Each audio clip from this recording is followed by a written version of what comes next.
right, so this thing, we were just computing the slope of the tangent line, has a name. Okay, this is a fundamental concept in calculus. So it's called the derivative at a point. So the derivative of the function f at x equals a, which we denote with this notation, okay, f prime of a, is this. So this here, notice, that is an average rate of change, or a slope of a secant line.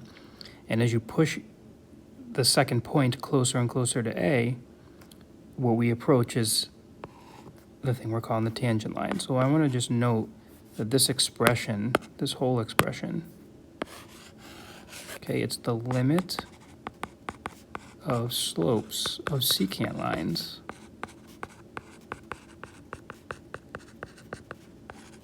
okay, as x approaches a. Now we're going to use this directly. We can do the same problem up here, but rather than get like numbers that are, you know, strongly pointing to the answer, we're going to get it exactly. So same problem. It says find the slope of the tangent to the graph of this function at x equals 1 analytically by using the definition of the derivative. So the definition of the derivative says, I'm going to write it down with a and then substitute in. Okay, this is, if you look above, this is what we're looking at. In our case, our a is a 1.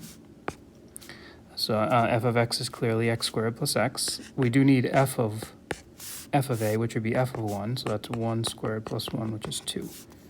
Okay, so like this is going to end up here. And this, of course, is going to end up here. And obviously our 1 is...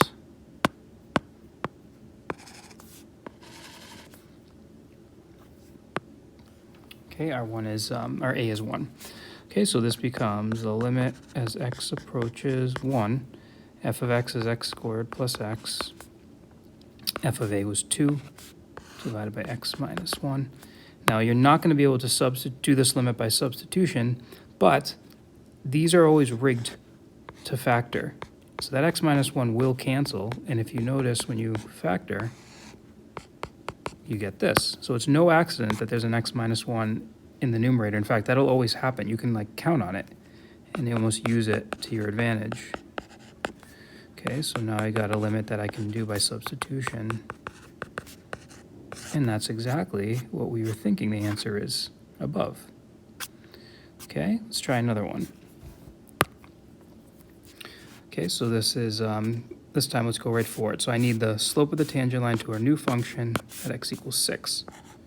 So f prime of 6 equals, I'm going to go right for it this time. The limit as x goes to 6.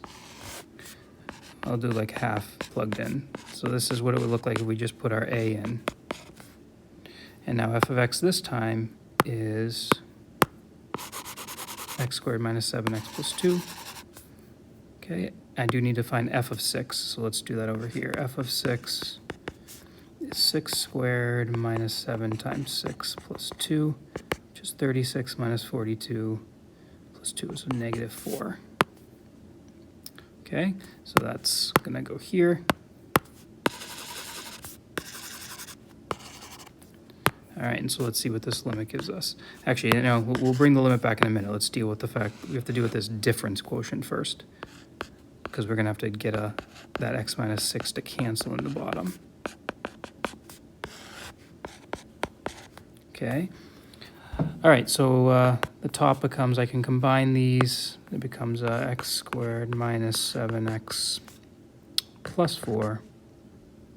Plus 6. Okay, and again, I need that x minus 6 to cancel so I can do this limit, and it will cancel. In fact, you can just put an x minus 6 here confidently because there is an x minus 6 as a factor. That will always happen. So what's the other one? It should be x minus 1. Okay, and so now we see these divide, and I get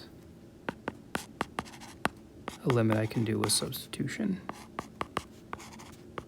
So 6 minus 1 is 5. Okay, so that's what those two examples give you a way to do it using our definition. Okay, all right, we'll leave that leave that there. That's two examples using the derivative definition to find a slope, the slope of the tangent line, okay, the instantaneous rate of change of our function.